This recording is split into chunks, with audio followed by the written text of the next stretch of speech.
অসহায়ের বুকে যে জন গোপনে করে সার, দরুদ পড়ে সুবহি ও শাম, রহমাতাল লিল আলামিন। গরিবেরে আহার দিতেন, নিজে হয়ে রোজাদার, নিয়মর ভালোবাসার খাম, রহমাতাল লিল আলামিন। জানো কি তোমরা তাহার নাম, রহমাতাল লিল আলামিন। আল্লাহ রাব্বুল আলামিন পাহাড়গুলো কেন দিয়েছেন? ওয়ালকা ফিল আরদি রাওয়াসিয়া আন তামিদা বিকুম وأنهارا وسبلا لعلكم تهتدون। জোরে বলুন আল্লাহু আকবার। আল্লাহ রাব্বুল আলামিন জমিনে স্থাপন করেছেন শক্তিশালী পর্বতমালা, পাহাড়গুলো দিয়েছেন। এই পাহাড়গুলো আমার দেশে কোন বিভাগে সবচেয়ে বেশি বলেন? চট্টগ্রাম, সেকেন্ড হলো সিলেট, রাজশাহী অঞ্চল সমতল, রংপুর অঞ্চল সমতল। আবার রংপুরের শেষ মাথা যেখানে পঞ্চগড়, আবার হিমালয়ের পাশে, যদি অন্য দেশ, কিন্তু পঞ্চগড়ের সঙ্গে পৃথিবীর সবচেয়ে বড় পর্বত হিমালয়। এই হিমালয় যত বড়, আল্লাহ রাব্বুল আলামিন আবার সমুদ্রের গভীরতা এত বেশি দিয়েছেন। গোটা হিমালয়কে যদি প্রশান্তের মাঝখানে দেওয়া হয়, অনায়াসে হিমালয় ডুবে নিঃশেষ হয়ে যাবে। সুবহানাল্লাহ বলবেন না? এই হিমালয় পাহাড়টা যত বড়, আমার দেশের বান্দরবান, রাঙ্গামাটি, খাগড়াছড়ি, ওইদিকে সিলেট, ত্রিপুরার অঞ্চলগুলো, যে পাহাড়গুলো আছে আল্লাহ রাব্বুল আলামিন দিয়েছেন, যে পাহাড়গুলো আমরা দেখতে পাই, যতটুকু দেখতে পাই তার চাইতে 90 গুণ বেশি মহান রাব্বুল আলামিন প্রত্যেকটা পাহাড়ের নিচে তারা ফাউন্ডেশন দিয়েছেন। যেরকম সুবহানাল্লাহ। উপরে দেখি 10 ভাগ, আর ভিতরে নিচে হলো 90 ভাগ।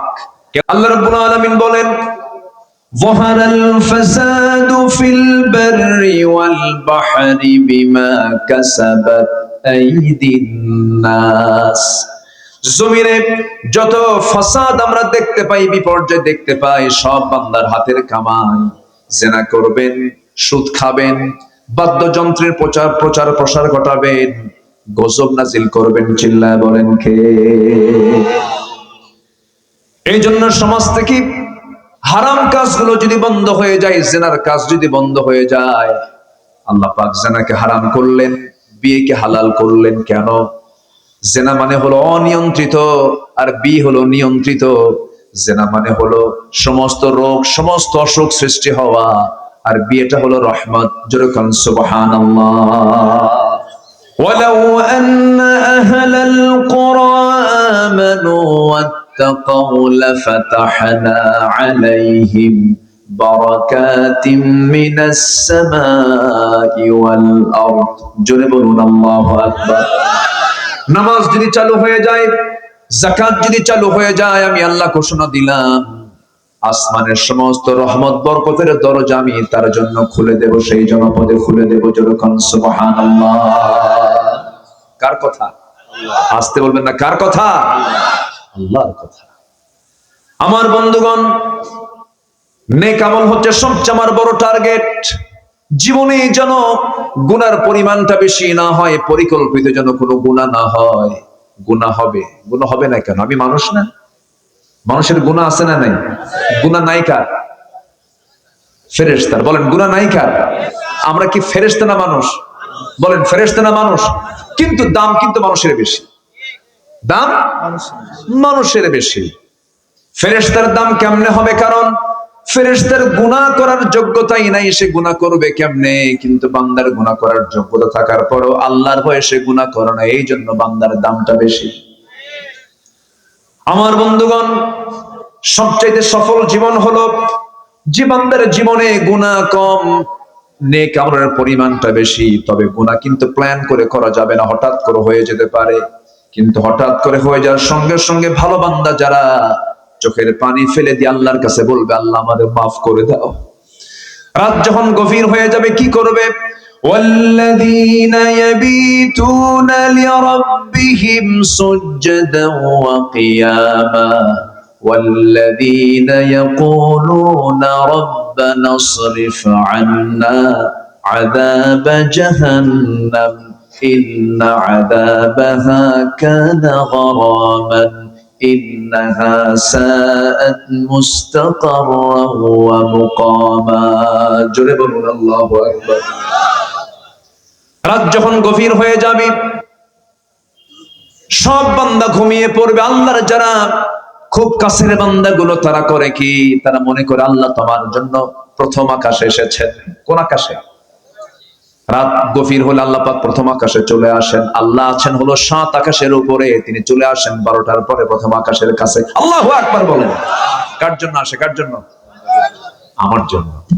কার জন্য বলেন? আমার জন্য আসে। এবং তিনি প্রশ্ন করেন, আলা মিন মুস্তাগফিরিন ফাগফির আলাহ, কোন ক্ষমা প্রার্থী আছো আমার কাছে ক্ষমা চাবে, আমি তাকে ক্ষমা করে দেব। কি সুন্দর করে আমার আল্লাহ বলেন।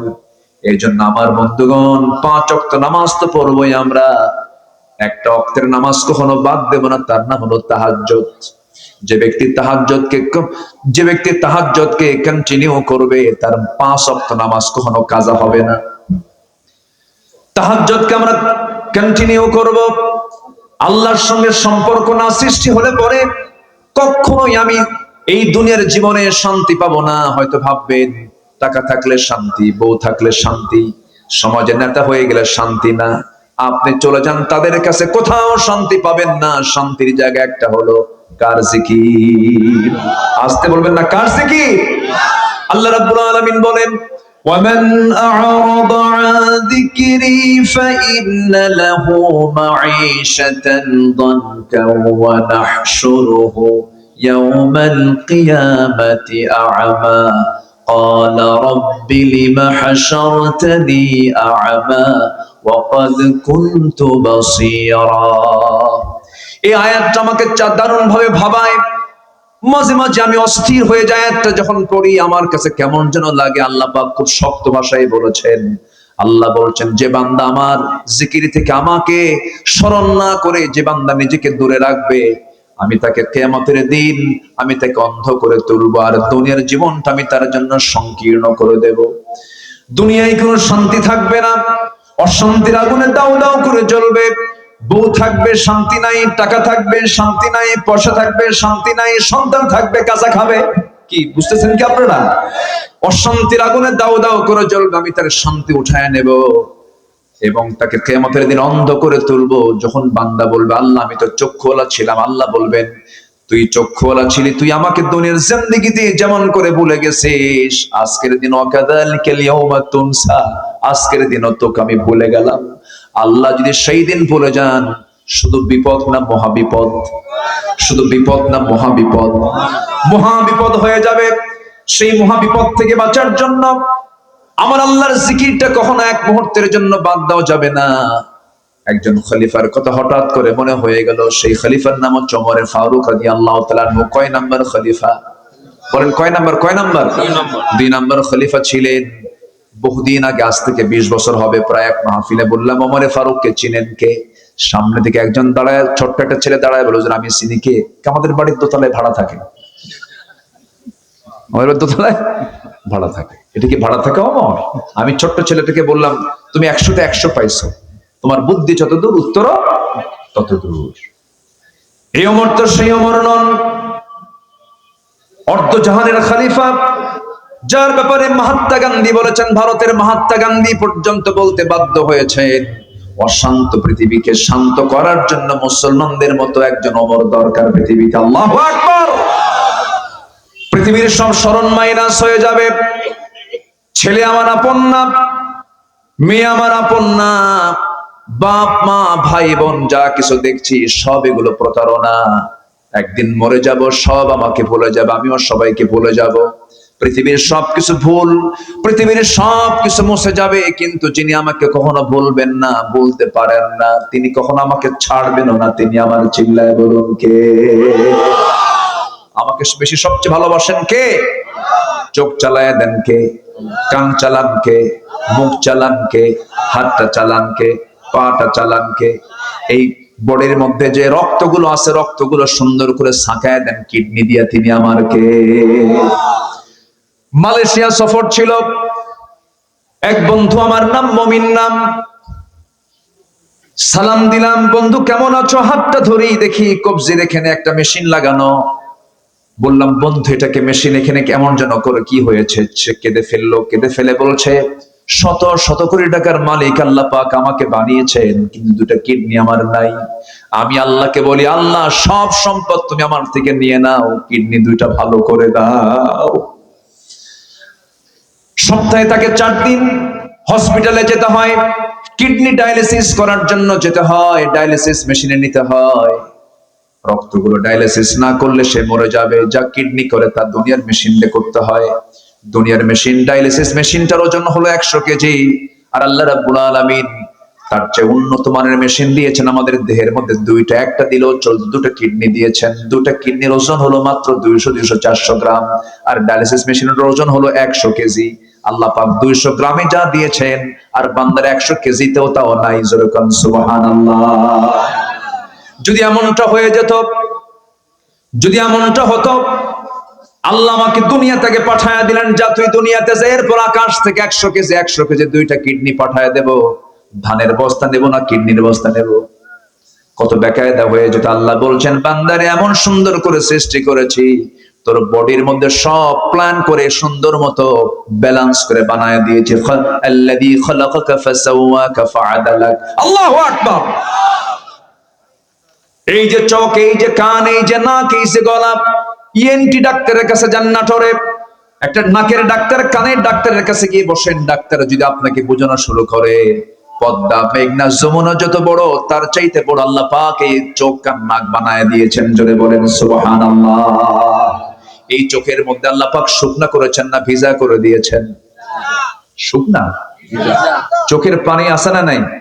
দেখি এক সময় না সব সময়? সব সময় চোখের পলক পড়ছে, প্রতি মিনিটে 15 থেকে 20 বার, আর পানি পড়ছে। এই পানির পরিমাণটাও লিমিট করেছেন, বেশি হলে রোগ হয়ে যায়, আবার কম হওয়া যাবে না। আল্লাহ রাব্বুল আলামিন ব্যালেন্স করে চোখের পেছনে মেশিন সেট করেছেন। প্রতিদিন 24 ঘন্টায় বান্দার চোখ থেকে 1 মিলিলিটার চোখ থেকে পানি বের করে দেন। মিঠা পানি না লবণ পানি? লবণ পানি দিয়ে দেন। তাহলে লবণ করার জন্য মেশিন আছে না নাই? আছে। আবার কানের মধ্যে চলে যান, কানের মধ্যে ময়লাগুলো আছে, এই ময়লা কিন্তু সেই ময়লা নয়। সকল কানের ডাক্তাররা কিন্তু এই ময়লাটা সাফ করতে নিষেধ করে। অযথা কানে হাত দিবেন না, আল্লাহ রাব্বুল আলামিন এটা ময়লা দেন নাই। এই জিনিসটা দেওয়ার কারণ হলো, কানের ভিতরে রাতের বেলা আপনি ঘুমাতে গেছেন, যদি কোনো হঠাৎ করে কোনো পিঁপড়া, পোকামাকড় যদি ঢুকতে নেয়, কানের ময়লাকে আল্লাহ রাব্বুল আলামিন তিক্ত করে দিয়েছেন। চোখের পানিকে লবণ করেছেন, কানের ময়লাকে তিক্ত করে দিয়েছেন। যদি তিতা না হয়ে যদি মিষ্টি হতো, ঘুম পারতেন আমরা, আপনার পিঁপড়া যেত কানে, পিঁপড়া যেত কান সাফ করবেন না, ঘুম পারবেন? যদি কোনো পিঁপড়া হঠাৎ করে যদি ভুল করে ঢুকেও যায়, সঙ্গে সঙ্গে যখন দেখে খাবারটা তিতা, না কাম হবে না, বেলাইন চলে আসি, ব্যাক করে। সুবহানাল্লাহ বলবেন না? কানকে সিকিউর করলেন, চোখকে নিরাপত্তা দিয়ে দিলেন, চোখকে হেফাজত করলেন, ভাইরাস থেকে বাঁচার জন্য লবণ দিয়ে দিলেন। ভাইরাস, যেখানে লবণ থাকে সেখানে কোনো ভাইরাস থাকে না, কোনো জীবাণু সেখানে বসবাস করতে পারে না। চোখটা সেফ, কানটা সেফ। এবার আপনি আসেন জিহ্বার কাছে। জিহ্বাটা আল্লাহ রাব্বুল আলামিন জোয়ারের মধ্যে রেখে দিয়েছেন। জোয়ার না ভাটা? জোয়ারে রেখে দিয়েছেন। আপনার সামনে যদি একটা তেঁতুল সামনে রেডি করা হয়, লাফ মেরে বের হয় ভিতর থেকে, একদম মানে কি লালা লালা। কেমনে, কেমন করে যায়, কেমন করে চট মেরে চলে যায়। দেখেন এই যে সুন্দর করে চলে যায়। তাহলে এটা কি জোয়ার আল্লাহ পাক দিয়েছেন। দেখেন, হয়তো এখন তেঁতুলের কথা কইছি, হয়তো অনেকের বাড়ি বের হওয়া শুরু হয়ে গেছে। কিভাবে আল্লাহ পাক মেশিন গুলোকে সেট করেছেন। তাহলে কানেরটা তিতা, চোখেরটা কি বলে লবণ, আর জিহ্বারটা হলো স্বাদহীন, কোনো স্বাদ নাই। যদি মিষ্টি হতো তাহলে মিষ্টির স্বাদ পেতাম না, যদি টক হতো টকের স্বাদ পেতাম না। যদি এটা ঝাল হতো ঝালের স্বাদ পেতাম না। আল্লাহ পাক এটাকে নিউট্রাল করে স্বাধীন করেছেন। যে খাবারই দেয় ব্রেনে কি সিগন্যাল দেয় কুসু হত্যা। কেউ তো সুবহানাল্লাহ বলবেন না। এই যে হাজার প্রকারের স্বাদ আল্লাহ রাব্বুল আলামিন জিহ্বার ভিতরে দিলেন। আল্লাহ বলছেন আলাম নাজআল লাহু আইনাইনি ওয়া লিসানান ওয়া শাফাতাইনি ওয়া হাদাইনাহুন নাজদাইন। জোরে বলুন আল্লাহু আকবার। বান্দারে এত কিছু তোরে দিয়ে দিলাম, বান্দা আমার জিকির করবি না কেন? ওমরে ফারুকের কথা মনে হলো, তিনি দুনিয়া থেকে বিদায় নিচ্ছেন। জিকির কাকে বলে একটু বোঝানোর জন্য তার প্রসঙ্গ নিয়ে আসলাম।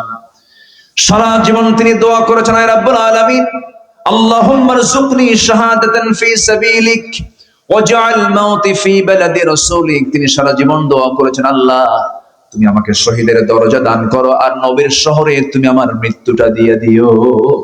এই দোয়া তিনি প্রায় করতেন। আল্লাহ রাব্বুল আলামিন তার দোয়াটা কবুল করলেন। যদিও মদিনার প্রেক্ষাপটে সেই সময় মদিনায় কোনো যুদ্ধ হওয়ার সম্ভাবনা ছিল না, কারণ বদর হয়ে গেছে, উহুদ হয়ে গেছে, খন্দক হয়ে গেছে, বড় বড় যুদ্ধ হয়ে গেছে, তিহামা অঞ্চল দখল হয়ে গেছে। এখন যুদ্ধ হলে দেশ বিজয়ে যুদ্ধ হবে, কিন্তু মদিনার আশেপাশে কোনো যুদ্ধ লাগবে না। কিন্তু তিনি দোয়া করতেন, আল্লাহ তুমি আমাকে মদিনায় মৃত্যু দিও, শহীদে মওত দান করো। আল্লাহ পাক তার এই দোয়াটাই কবুল করলেন। তিনি করলেন কি, কোন এক ফজরে তিনি নামাজ পড়তে গেলেন। ওমরে ফারুক নামাজ পড়তেন না পড়াতেন? বলেন, পড়তেন না পড়াতেন? তিনি দেশের নাগরিক ছিলেন না শাসক ছিলেন? তিনি একজন শাসক, আবার তিনি আবার মসজিদের ইমাম। তাহলে মসজিদের ইমাম হবে দুইজন না একজন? বলেন, দুইজন না একজন? যিনি শাসক হবেন তিনি ইমাম হবেন। আমরা সামনের শাসককে আমরা ইমামওয়ালা শাসক দেখতে চাই, ঠিক কিনা? এই এক বাক্যের মধ্যে বহু সিগন্যাল আছে। আমার কথা কি বোঝা গেল? বোঝা গেল? বোঝা গেল? বিগত সময় দেখেছি কি বক্তব্য। আগামীকাল ঈদুল আজহার জানাজা নামাজ, শোনেন নাই? শোনেন নাই? এগুলো শোনেন নাই? পার্লামেন্ট এমপি কারি সাহেব যায় নাই, তেলাওয়াত করার দায়িত্ব দিছে স্পিকার। যে কেউ তো নাই, কারি সাহেব আসে না, আপনি যে তেলাওয়াত করেন, এমপি কি তেলাওয়াত করতে দিছে? কেল হে আল্লাহ হে হে, শয়তানকে তোরছে, আমার তেলাওয়াত ভালো আছে। এই সমস্ত অযোগ্য নেতৃত্বের মুখে আমরা জুতা মারি, থুতু মারি। রাগ করছেন? রাগ করা যাবে না। ভুল বারবার করা যাবে না। ভুল বারবার করলে বিপদ হয়ে যাবে। ভুল আর আমরা করব না। জোরে বলি ইনশাআল্লাহ। আকলমন্দ ইশারা বাসাত। সচেতন ব্যক্তির জন্য ইঙ্গিত গুলোই যথেষ্ট, বেশি কিছু লাগে না। একটু বুঝি, আমরা বোঝার চেষ্টা করি। আচ্ছা বলেন তো, আপনার ইমাম যদি গাঁজা খায়, আপনি কি নামাজ পড়বেন তার পিছনে? আপনি বলবেন আমি না হয় মদ খাই, হুজুর কেন গাঁজা খায়? ইমামকে কত কি দেখি আমরা, ইমামের দাড়ি ছোট হলে বলে হুজুরের তাকওয়া ঠিক নাই, দাড়ি ছোট ফাঁসে হুজুর। কি ঠিক কিনা বলেন? আচ্ছা, একটা ইমামের মাথা থেকে পা পর্যন্ত সব অনুবীক্ষণ যন্ত্র দিয়ে দেখি হুজুরের কোনো দোষ আছে কিনা। তাহলে নামাজের ইমামকে যদি আমরা এতটুকুন দেখি, সমাজের যারা নেতা হবে তাদেরকে দেখার দরকার আছে না নাই? সবগুলো যখন নির্বাচন আসে, এত দরবেশ হয়, মাথার চুল দেখা যায় না, টুপি সাদা টুপি, সাদা পাঞ্জাবি, সাদা পায়জামা, দাড়ি খোসা খোসা কদম ফুলের মতো, আতর 4-5টা লাগায়, ঘাড়ের উপর একটা হাজির রুমাল নিয়ে গাম যায় নামাজ হাতে নিয়ে আসরের নামাজ 5 বার পড়ে। আছে না নাই? সম্মানিত ভাইয়েরা, আমরা নামাজ পড়বো একদিন না সব দিন? আমরা নামাজ পড়বো একবার না 5 বার? আমরা নামাজ পড়বো সারা বছর না সারা বছর একদিন? সারা বছর। কয়বার নামাজ হবে দিনে? বলেন, দিনে রাতে কয়বার? 5 বার। আমার বন্ধুগণ, ওমরে ফারুক রাদিয়াল্লাহু তাআলা আনহু একদিকে শাসক, আরেকদিকে ইমাম। ফজরের নামাজের সময় হয়ে গেছে, তিনি নামাজ পড়াতে যাচ্ছেন। নামাজে দাঁড়িয়েছেন, মুসল্লায় তিনি দাঁড়িয়েছেন, নামাজ শুরু করে দিয়েছেন। প্রথম রাকাত হয়ে গেছে, দ্বিতীয় রাকাতে নামাজ পড়তে নিয়ে হঠাৎ করে রুকুতে গেলেন।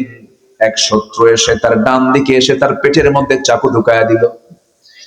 যখন বিষ মিশ্রিত চাকু যখন ঢুকায়া দিয়েছে, বিষাক্ত চাকু যখন ঢুকায়া দিয়েছে, তখনও তিনি ধরাশয়ী হন নাই, সতর্ক হয়ে দাঁড়ায় গেছেন। কিন্তু বুঝে ওঠার আগে আবার তাকে ধরে তল পেটে দুটো স্টেপ মেরে দিয়েছে।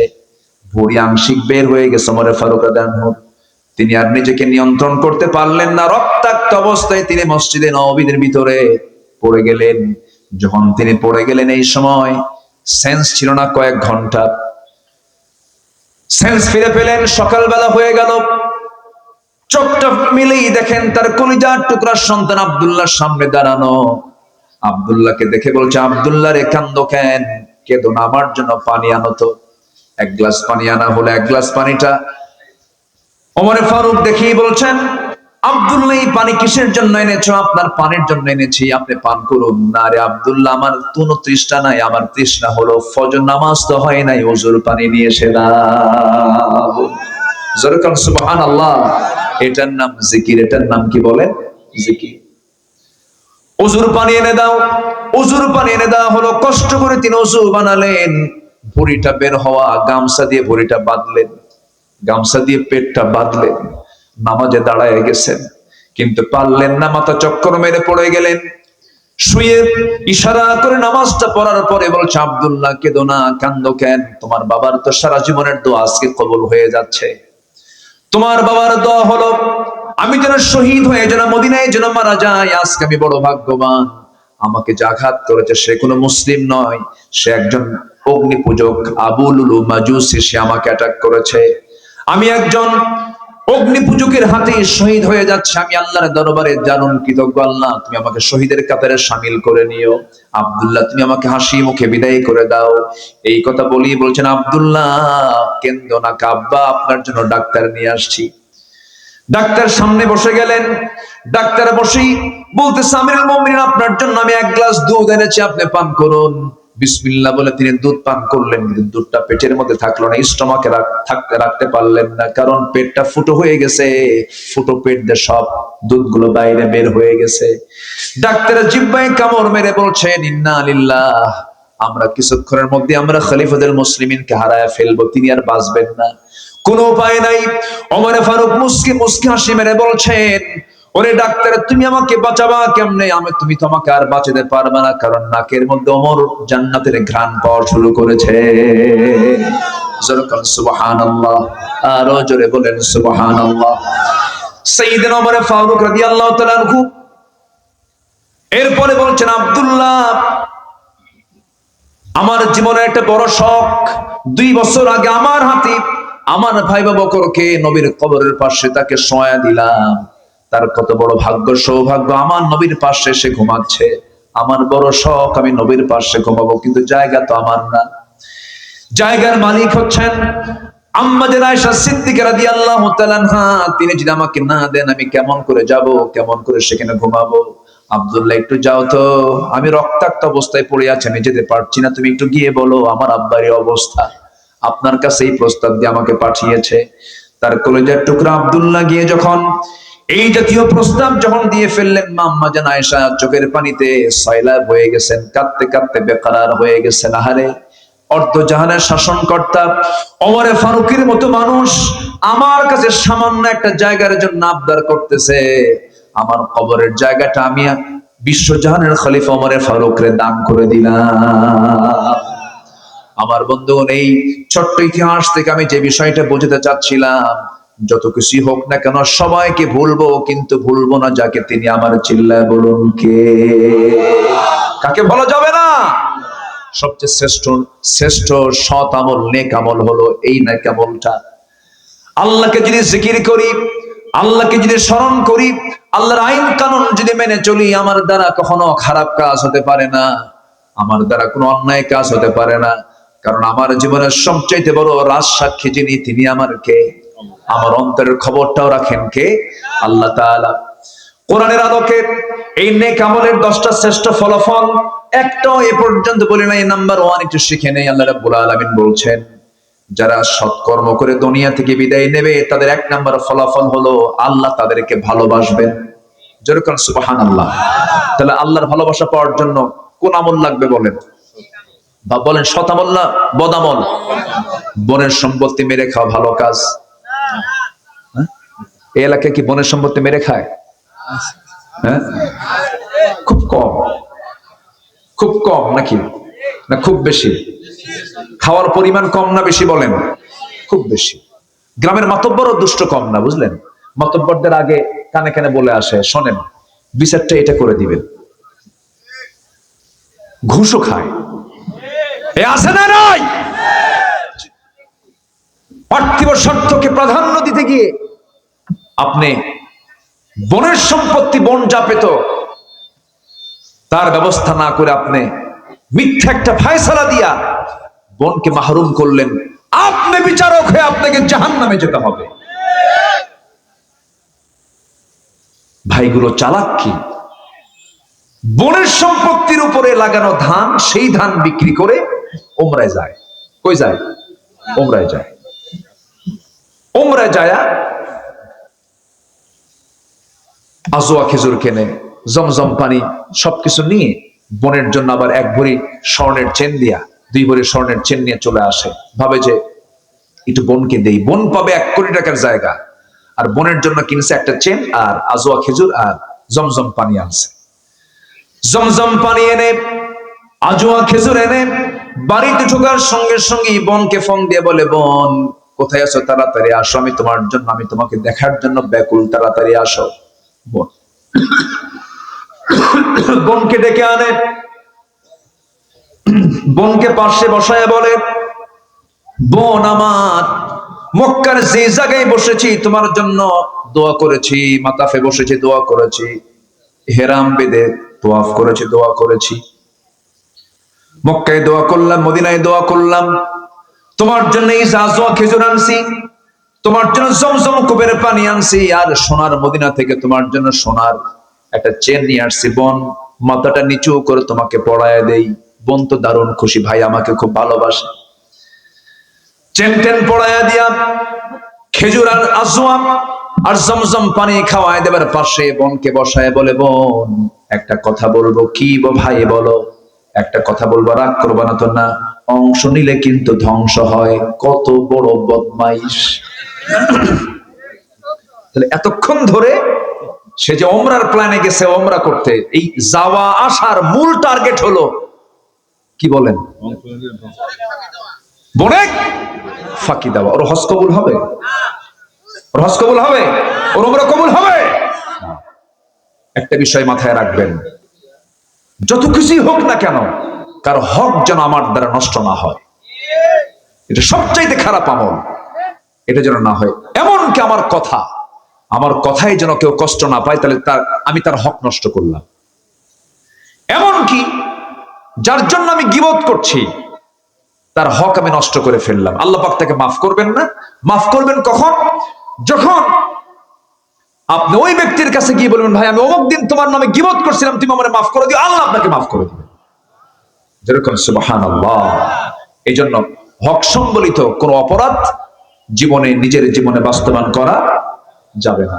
বাপ যেদিন মারা গেছে সেই দিনই উচিত বোনদেরকে ডাক দিয়ে বুঝায় দেওয়া, তোমরা তোমাদের অংশ নিয়ে চলে যাও। আমার এই ওয়াজের লাইনে অন্তত ভাইরা খুশি না হলো বোনরা দারুণ খুশি। হুজুর বাস্তব একটা কথা বলছেন, আরো কিছু কোন ভাইরা কিছু বসে আছে নাকি? আচ্ছা, রাগ করলেন নাকি আপনারা? সুদের বিরুদ্ধে কথা বললাম, এটাও তো একটু ডিসফেভার হতে পারে। আবার বোনের সম্পদ বুঝা দিতে বললাম। নেক আমল, তো আজকে আমার সাবজেক্ট হচ্ছে নেক আমল। তো নেক আমল করতে গেলে যেটা বদ আমল, এগুলো খুঁজে বের করার দরকার আছে না নাই? আচ্ছা, এই কথাগুলো শুধু আপনি শুনছেন না, এই কথাগুলো এখানে প্রায় অনেকগুলো চ্যানেল আসছে। এমনকি এখানে যতগুলো চ্যানেল আসছে, অনেক 2-4টে টেলিভিশনে এতগুলো চ্যানেলে এত প্রচার হবে না। এই অনুষ্ঠানটা, এই প্রোগ্রামটা হয়তো আগামী 3-4 দিনের মধ্যে কোটি কোটি মানুষের কাছে আমার এই আলোচনাগুলো চলে যাবে। সম্মানিত ভাইয়েরা, নেক আমল আমার আপনার জন্য সবচাইতে বড় পুঁজি। এই পুঁজিটা আমরা অবশ্যই মরার আগে কামাই করব না মরার পরে? মরার আগে। আমার বন্ধুগণ, নেক আমল করলে কি হবে? 1 নাম্বার, আমরা আল্লাহর ভালোবাসার প্রিয় পাত্র হয়ে যাব। মহান রব্বুল আলামিন সুন্দর করে বলছেন, ওয়া আনফিকু ফি সাবিলিল্লাহ ওয়া লা তুলকু বিআইদিকুম ইলা তাহলুকা ওয়া আহসিনু ইন্নাল্লাহা ইউহিব্বুল মুহসিনিন। জোরে বলুন আল্লাহু আকবার। দুই একজন করে লোক উঠতেছেন আমাকে না বলে, হ্যাঁ আমি কি করব, দোয়া করে দেব নাকি? যাচ্ছেন কেন? রাতও হয়ে গেছে বেশি, একটু বসেন। আমি সবার কাছে করজোরে মিনতি জান, একদম বিনীত সুরে আমি বলতে চাই, দয়া করে আর কেউ উঠবেন না। আপনি ওঠা মানে কি জানেন? মাহফিলের শৃঙ্খলা কি রক্ষা হলো না ভঙ্গ হলো? ভঙ্গ হয়ে গেল।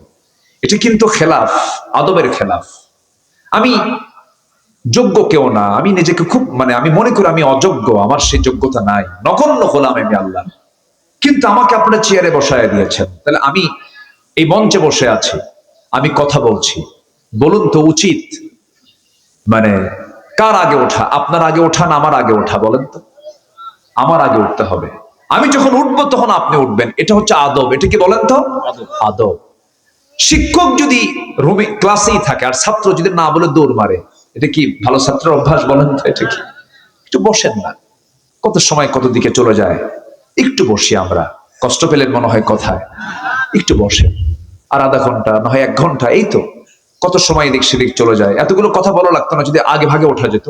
একটু রাত হয়েছে, একটু ধৈর্য ধরেন আর একটু সময়। আমি জাস্ট শুধু আপনারা থাকলে আমি কথাগুলো বলতে পারবো, আর এই কথাগুলো কোটি কোটি মানুষ জানবে। একটু আপনার সহযোগিতা চাচ্ছি, একটু বসুন। পরম একদম অনেক গভীর রাত হয়ে গেছে, আপনাদের কষ্ট হচ্ছে আমি জানি, একটু আমাকে সময় দেন প্লিজ। আমি আর এই ব্যাপারে আর জোর দাবি করব না। আশা করি আমার কথাটা আপনারা শুনবেন ইনশাআল্লাহ। তাহলে আল্লাহ পাক বলছেন, তুমি যদি ভালো আমল করো আমি তোমাকে ভালোবেসে জান্নাতটা বুঝায় দেবো। যেরকম সুবহানাল্লাহ। আল্লাহ যদি কাউকে ভালোবাসেন, তার কি আর ভালোবাসার দরকার আছে কারো? বলেন, কারো দরকার আছে? দুনিয়ার সব ভালোবাসা আপনাকে দেয়, কিন্তু আল্লাহ আপনাকে ভালোবাসেন না, আপনি মাহরুম, আপনি পরাজিত।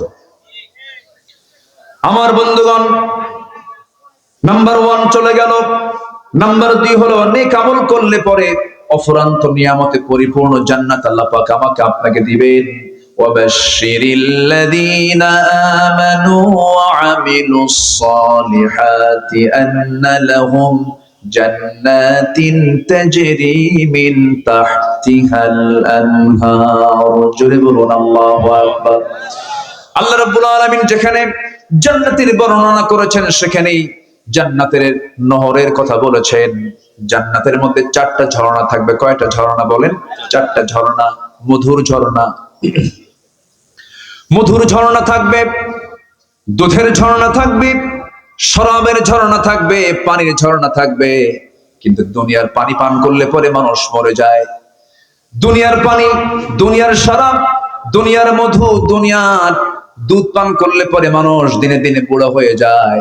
কিন্তু জান্নাতের যদি মধু, জান্নাতের যদি পানি, জান্নাতের যদি দুধ যদি কোনো বান্দা একবার পান করে, সে কোনোদিন আর জীবনে কোনোদিন মরবেও না, বুড়াও হবে না। যেরকম সুবহানাল্লাহ। কি খাবার আল্লাহ পাক রেখে দিয়েছেন। সবাই কি খাবেন না এগুলো? পান করবেন না? নামাজ না পড়ে? বলেন বলেন, নামাজ না পড়ে? নামাজ পড়ে। হ্যাঁ, দুঃখ লাগে জানেন। আচ্ছা বলুন তো, ব্রহ্মপুরের মসজিদে, আমি ব্রহ্মপুরকে আগে ধরি, ব্রহ্মপুরের মসজিদে কোন ওয়াক্তে সবচেয়ে মুসল্লি কম পাওয়া যায়? বলেন, আপনারা বলেন একটু। ফজরে। থামেন, ফজরে সবচেয়ে কম। বাড়িতে মানুষ বেশি থাকে, বেশিরভাগ মানুষ থাকে কোন সময় বাড়িতে বলেন তো? ওই ফজরে। কি করে? মেরাজে যায়, মেরাজে যায়, ঘুমায়। দুঃখ, এটা কষ্ট। কিন্তু আমি কিন্তু খুব দিলে ধাক্কা দিলাম। আমি আর কিভাবে বুঝাবো বলেন? দিলে ধাক্কা দিলাম। 64,000 গ্রামের দিকে তাকান আপনি। পাতিলের ভাত সিদ্ধ হয়েছে কিনা, চাউল সিদ্ধ হয়েছে কিনা, গোটা পাতিল চেক করতে হয় না একটা চেক করলে হয়ে যায়? একটা চিপলি পাতিলের ভাতের চিত্র বোঝা যায়। ঠিক একটা গ্রামকে চিপলেই গোটা দেশের চিত্র ভেসে ওঠে। গোটা মসজিদ, গোটা দেশের মসজিদ গুলো ফজরের সময় কান্দে কান্দে, মুসল্লি নাই। কি ঠিক কিনা? মুসল্লি নাই। 5 জন বুড়া যায়। কয়জন? 5 জন বুড়া যায়। যখন বুড়া চাচাকে বলা হয়, চাচা আপনি মসজিদে আসছেন, আপনি তো বুড়া মানুষ, মাজুর না আসলে তো হতো। বাবা আমিও আসতাম না, বুড়ি নাই তো এই জন্য আসছে। বাস্তব, এটা বাস্তব। যেদিন ব্রহ্মপুর আপনার গ্রামের ফজরের মসজিদের মুসল্লি, ফজর নামাজের মুসল্লি জোহর, আসর, মাগরিব, এশার চাইতে বেশি হবে, আমি হলফ করে বলে যাচ্ছি, সেই দিন থেকে আপনার গ্রামে কোনো চুরি, জেনা, মদ, নেশা, আকাম কুকাম সব বন্ধ হয়ে যাবে। তাহলে একটা ডিউটি আমরা আজকে এখান থেকে নিয়ে যাই, সেটা হলো গ্রামে ফজরের মসজিদ আমরা মুসল্লি দিয়ে মসজিদ ভরায় ফেলবো। সিদ্ধান্ত কি নেওয়া যায়? সিদ্ধান্ত কি নেওয়া যায়? আপনার গ্রাম ফজরের মসজিদে, আপনার গ্রামের মসজিদ ফজরে মুসল্লিতে ভরে যাক। সবাই কি চান? কারা কারা চান দেখি, কারা কারা চান?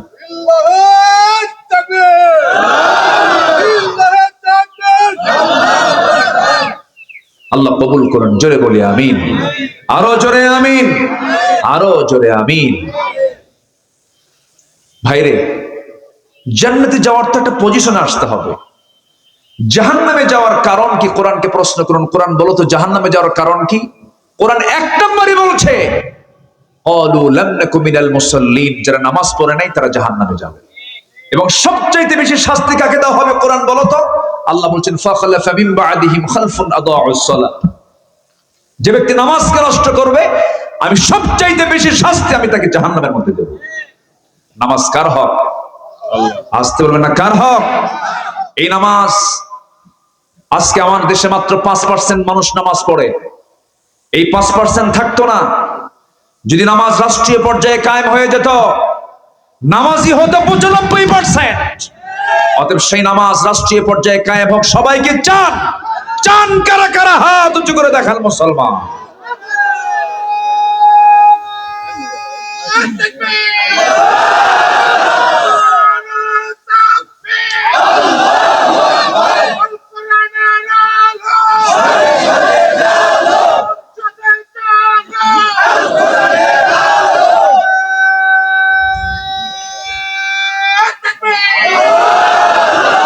আল্লাহ কবুল করুন। জোরে বলি আমিন।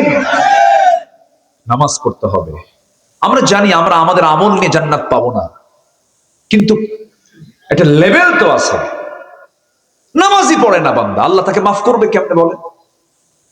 বউটাকে নিয়ে গোটা দুনিয়া দেখায়, হোন্ডায় তোলে। আছে না এরকম কিছু বদমাইশ? আছে না বদমাইশ? আছে না? নিজের বউ এমন ভাবে সাজায়, মাথা থেকে পা পর্যন্ত, মাথার চুল লাল, ঠোঁটের লিপস্টিক দিয়া লাল, শাড়ি একখান লাল, আর 15 হোন্ডায় তুললো। আবার ছেলের মাথার চুল কেমন জানেন?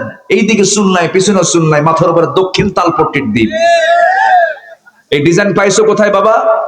বলে যে বুঝবেন না হুজুর, এগুলো আধুনিক হালচাল। কার ডিজাইন? কে মেসি? তুমি কি নেইমার? তুমি কি কুত্তা?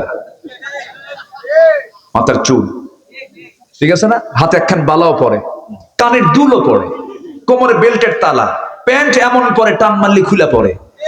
নাভির উপরে হচ্ছে প্যান্ট পরার নিয়ম, সেই নাভির নিচে, এত নিচে সীমান্ত বর্ডার, যে কোনো মুহূর্তে অ্যাক্সিডেন্ট করতে পারে। এই হচ্ছে প্যান্টের দশা। আর প্যান্ট নতুন কিনে আনে হাঁটু ফাটা। কি ফাটা? হাঁটু ফাটা। আচ্ছা বলেন তো, মানে ফাটা প্যান্টের দাম বেশি না ভালো প্যান্টের দাম বেশি? ফাটা প্যান্টের দাম 8000 আর ভালো প্যান্টের দাম 800 টাকা। কি রুচি! রুচির কি পছন্দ ধরেছে আজকে? যা যে নামাজি হবে না সেই প্যান্ট পরে। রাগ করতেছেন নাকি? যুবকরা শুধু চরিত্র সুন্দর করো, চোখের পর্দা করো, চোখের পর্দা। মা, বোরকা পরে আছেন আপনি, আর সারা রাত ধরে আপনি মোবাইল দেখতেছেন, পর পুরুষকে দেখতেছেন। আপনার ভূমিকা হলো মাথায় টুপি আছে কিন্তু পরনে লুঙ্গি নেই। কে রাগ করতেছেন নাকি আপনারা? বলেন তো, বোরকা আগে দরকার না চোখের পর্দা আগে দরকার? চোখ, চোখ, চোখ, চোখ। এই দুনিয়ার সবচেয়ে এখন বড় গুনাহ কি দিয়া বলেন? গোটা দুনিয়ার মানুষ এখন কিসের দিকে তাকায় আছে? স্মার্টফোনের দিকে। গুনাহ করাচ্ছে। ফোন যদি আপনাকে চালায়, আপনার ফোন ব্যবহার করা হারাম। আপনি ফোনকে চালাবেন, জায়েজ, কিন্তু ফোন আপনাকে চালায়, ওই ফোন ব্যবহার করার দরকারই নাই। কি আমার কথা কি একমত? আপনারা একমত? এই কথা কি বলার দরকার আছে? যুবকরা, এগুলো করো না। তুমি লুকায় লুকায় কি করো? কেউ দেখে না। কে দেখেন? আল্লাহ দেখেন। তুমি ভাবতেছো আমি লুকায় লুকায় দেখতেছি। পর্নোগ্রাফিতে আসক্ত হইও না। তোমার ফ্রন্টাল সেল গুলো সব নষ্ট হয়ে যাবে, যৌবন ধ্বংস হয়ে যাবে। বাস্তবতার সঙ্গে এগুলোর কোনো মিল নাই, এগুলোর দিকে যাবা না। আমার বন্ধুগণ, ছোট্ট ছোট্ট বাচ্চাদের হাতে মোবাইল দিয়ে দেয় মা, গেমস গুলো দেখায়, খেলাগুলো দেখায় আর খাওয়ায়। এই ফোন কত ধ্বংস করে দিয়েছে পরিবার। কার বউ কে নিয়ে শুয়ে থাকে? কি ঠিক কিনা বলেন? লাইন ধরবো একটা, কার লাইন? আর মোবাইলের মধ্যে কত Line, Messenger, Imo Line, WhatsApp, Viber, Instagram, Kurigram. কি ঠিক আছে না? সব লাইন বাদ, আল্লাহর লাইনকে ধরতে হবে। আকাম কুকাম করা যাবে না। বিয়ের প্রয়োজন হয়ে যাবে, জেনার কাছে যেও না। সুন্দরের দরজা দিয়ে যাও না। লুকালুকি কোনো কিছু করতে যাও না। বিয়ের প্রয়োজন সুন্দর করে বলে ফেলো, বিয়ের প্রস্তাব দিয়ে দাও। আব্বাকে বলো আব্বা বিয়ে করাও। কিন্তু কিছু কিছু বেকুব বাপ আছে, নিজের পায়ে দাঁড়া। এই এখানে জোরে কে কইলো ওর বিয়ে করা দরকার তাড়াতাড়ি? কি ঠিক কিনা? বাপরা বোঝে না, মারা বোঝে না বিয়ে যে কত বড় জরুরি জিনিস। যে যুবক, যে সন্তানটা আপনার বুকটা উঁচু করে বলে, মুখ খুলে বলে বিয়ে করাও, এটা অত্যন্ত চরিত্র ভালো লক্ষণ। আর যে যুবকটা যুবক আছে কিন্তু বিয়ের কথা কয় না, ও তো বাইপাস মারে, ও তো আকাম কুকাম করে বেড়ায়। কি ঠিক আছে কিনা? যুবকরা, সময় হলে বিয়ে করে ফেলবা। আব্বা আম্মাকে বলবা যে আল্লাহ চালাবে। কে চালাবেন? আল্লাহ চালাবে। আল্লাহ চালাবে। আল্লাহ চালান তো, আল্লাহ চালান না? আল্লাহ চালান না? বিয়ে করে কি খাওয়াবো? বউ তো হাতি।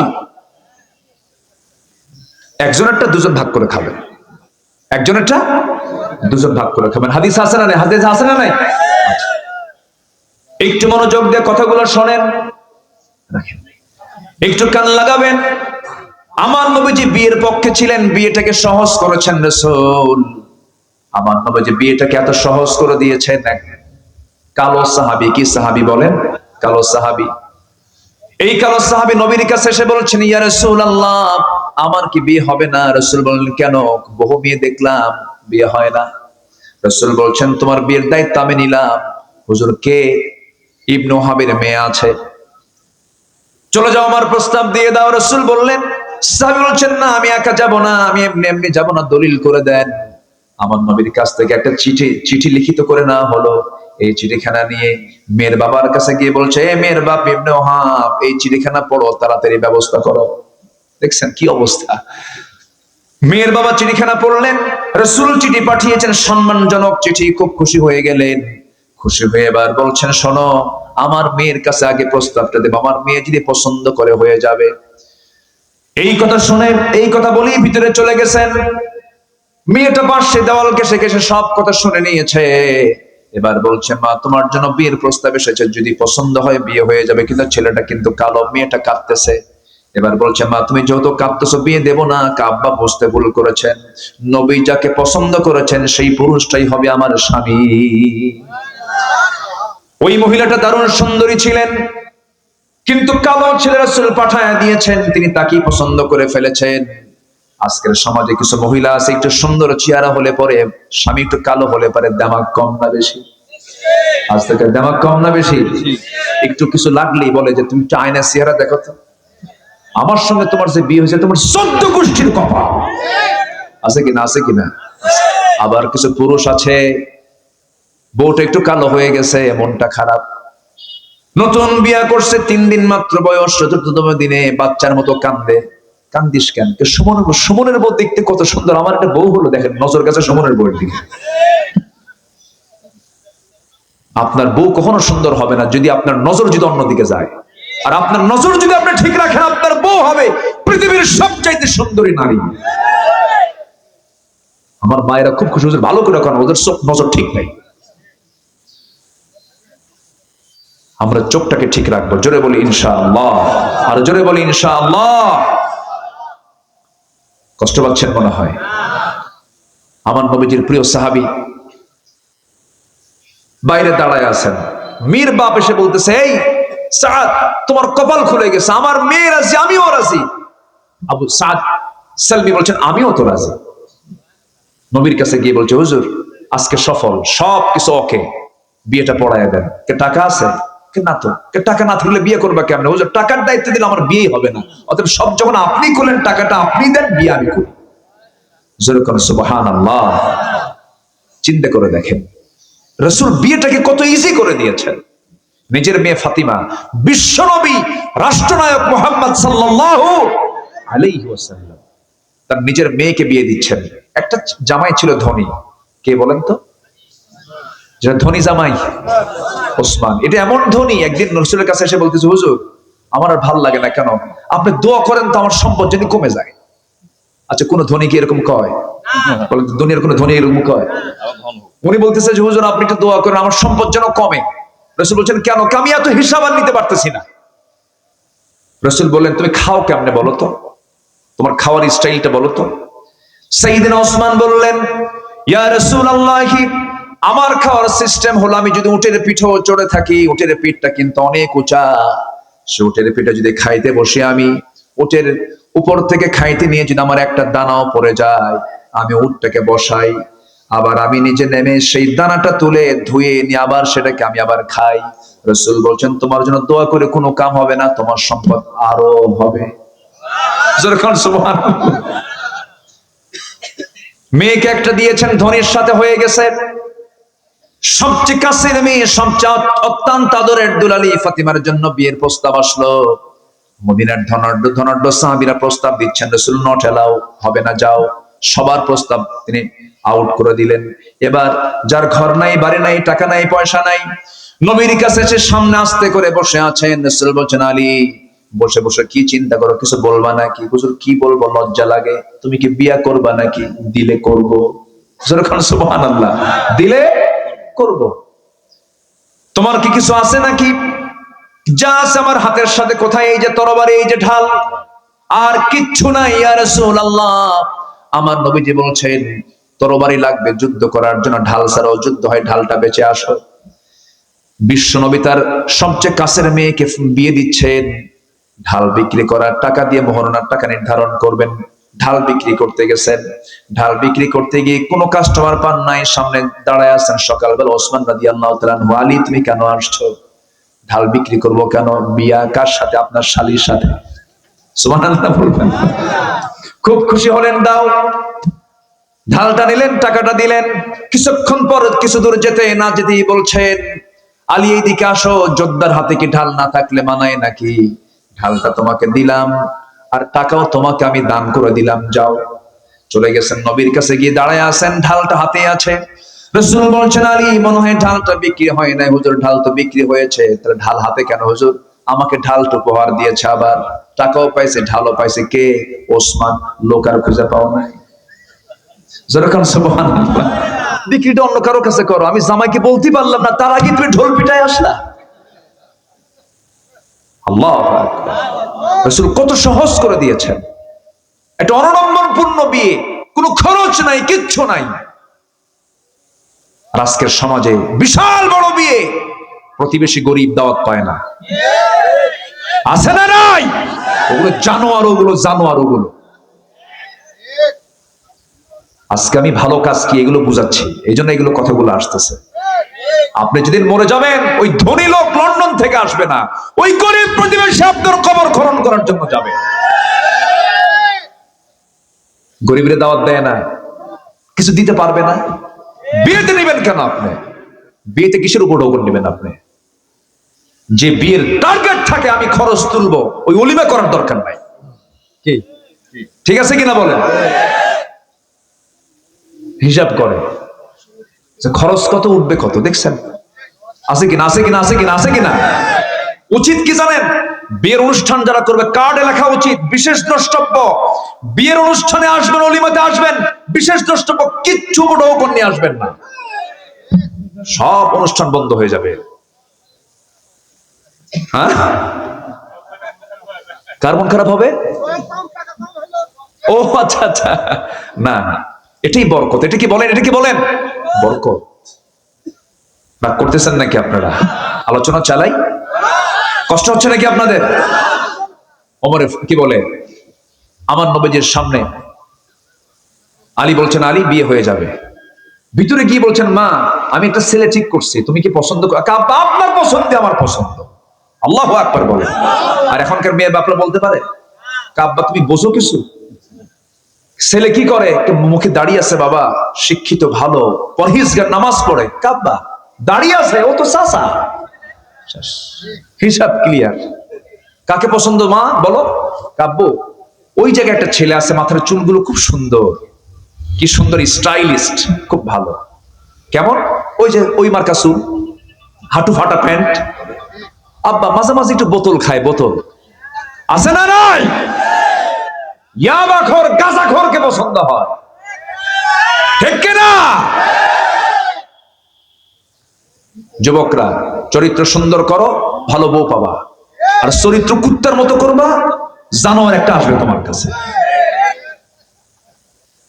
রাগ করতেছ? এগুলি দরকার কথা, এগুলি প্রয়োজন। জীবনটাকে সুন্দর করে সাজাবো, জোরে বলি ইনশাআল্লাহ। নবীজি মেয়েকে বিয়ে দিলেন, বিয়ে দিয়ে বলছেন মা স্বামীর ঘরে যাচ্ছ, মৃত্যুর দিন পর্যন্ত একটা নালিশ যেন আমার কানে না আসে, যাও। আর এখনকার মেয়ের বাপরা কি কয়, তুই যা, কিছু হলে খালি ফোন দিবি, খাইয়া ফালাম। আসলে এরকম আছে না, এরকম বাপ আছে না? শান্তি হবে, শান্তি হবে, হবে না। স্বামীর দোষ ধরা জায়েজ নাই, আবার বইয়ের দোষ ধরাও জায়েজ নাই। দুজনের দোষ দুজন ধরবে, কিন্তু কাউকে বলা যাবে না, কাউকে বলা যাবে না। এরকম বেকুব কিছু আছে না পুরুষ, বেকুব কিছু মহিলাও আছে না নাই বলেন? ঢোল পিটে বেড়ায়, এগুলো করবেন না। নিজেদের সমস্যা নিজেরা সমাধান করবেন, আপনি এবং স্ত্রী, আপনার দুজন একটা পৃথিবী, একটা পৃথিবী সুন্দর করে মিলায় নিবেন। আলহামদুলিল্লাহ বলেন। ওমরে ফাতিমা রাদিয়াল্লাহু আনহা নামাজ পড়ছেন একদিন নবীর সামনে বসে বসে। রাসূল বলছেন ফাতিমা বসে বসে নামাজ পড়ো কেন, কম বয়সী? কাব্বা আপনারা বলেছেন স্বামীর বিরুদ্ধে কোনো নালিশ দেওয়া যাবে না, আমার জামাটার পিছনে ছেঁড়া তালিযুক্ত, আপনি যদি দেখেন আপনার মন খারাপ হতে পারে, এই জন্য বসে বসে তালি দেখাবো না, এই জন্য বসে বসে নামাজ পড়তেছি। আল্লাহ তুমি আমার এলাকার মাদেরকে কবুল করো, জোরে বলি আল্লাহুম্মা আমিন। আমার মা বোনদেরকে দাদির মতো বানায় দাও। আমার দাদিরা ভালোই ছিল তো, আমার দাদিরা ভালো ছিল না?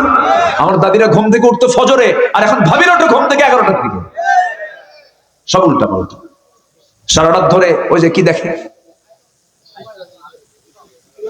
আমার বন্ধুগণ, ওই সাহাবী নবীর কাছে আসলেন, রাসূল বলছেন সাদ চিন্তা করো না, তোমার বিয়ের ব্যবস্থা হয়ে যাচ্ছে, তোমার বিয়ের সব ফয়সালা করে দিচ্ছি আমি। 200 200 400 দিরহাম দুজন সাহাবীর কাছ থেকে নিয়ে বলেন বাজার করে আসো। বাজার করতে গেছেন, বাজার করা শুরু করেছেন, এমন সময় তার কানে সংবাদ আসলো, সাদ তুমি বিয়ের বাজার করতে আসছে, তুমি কি জানো যুদ্ধের ডাক কিন্তু আসছে।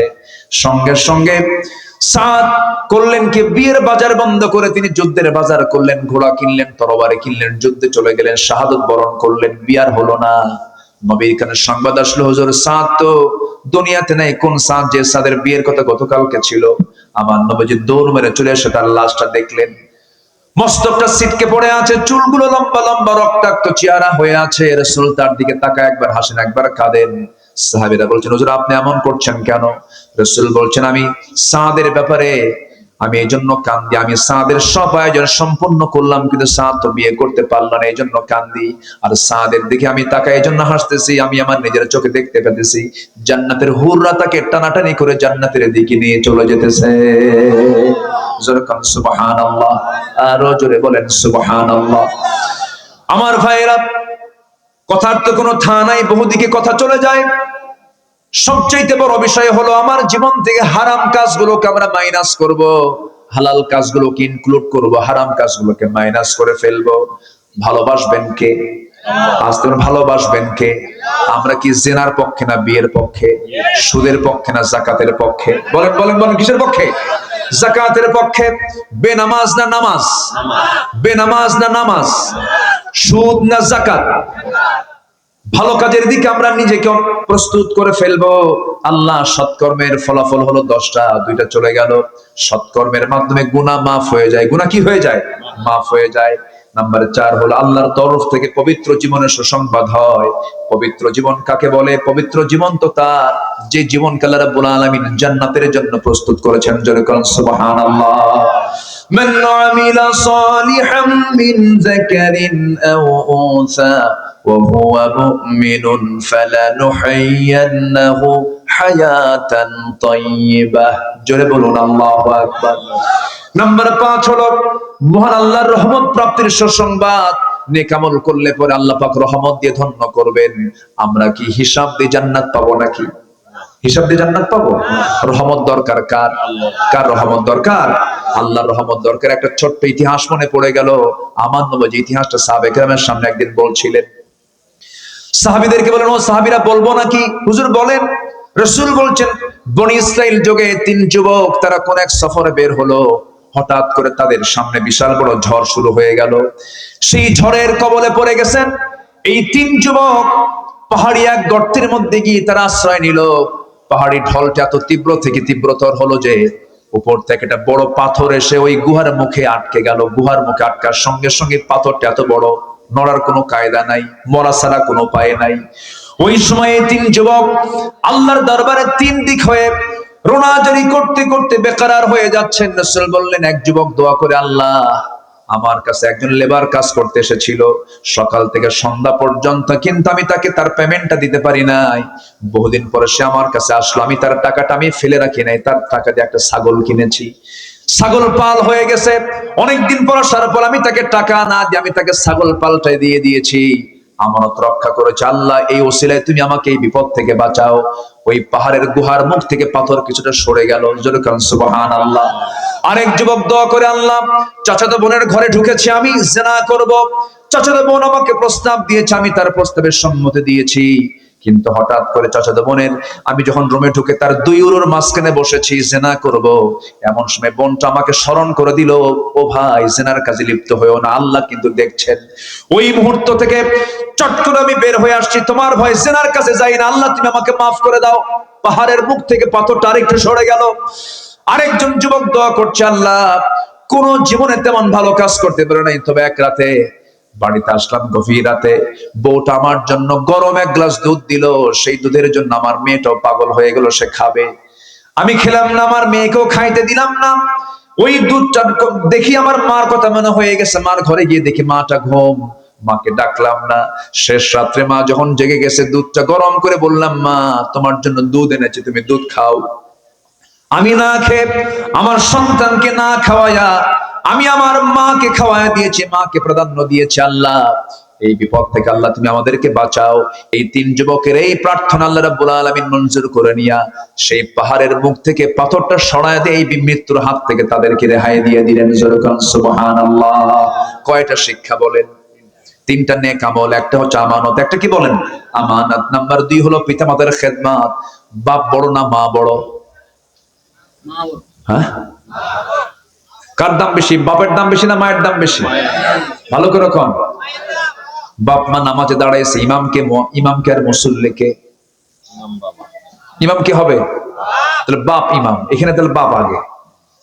বিচার হবে ছেলে মেয়ের বিষয় নিয়ে, বিচার হবে বাড়িতে, বৈঠক পারিবারিক। বিচারের চেয়ারে বসবে কে? বাবা বিচারের চেয়ারে বসবে, বাবা ইমাম হবে। তাহলে কে কে বড়? হ্যাঁ, এখন বাপ হয়ে গেছে আবার। বলেন কে বড়? বাপ বড়। বুঝতে ভুল, আমরা বাপ না, আমরা বাপ তো আমাদের পক্ষে কথা বলবো না কেন? বলেন কে বড়? কে বড়? না, বাপ বড়। আবার কয় মা? বাবা বড় তো, বাবার মর্যাদা বেশি, মায়ের হকটা বেশি, মায়ের হক বেশি। মায়ের কি বেশি বলেন? হক। কিন্তু মর্যাদার দিক থেকে কে? বাবা বড়। এই 3 যুবকের এই প্রার্থনা আল্লাহ রাব্বুল আলামিন মঞ্জুর করে নিয়া সেই পাহাড়ের মুখ থেকে পাথরটা সরায় দিয়ে এই মৃত্যুর হাত থেকে তাদেরকে রেহাই দিয়ে দিলেন।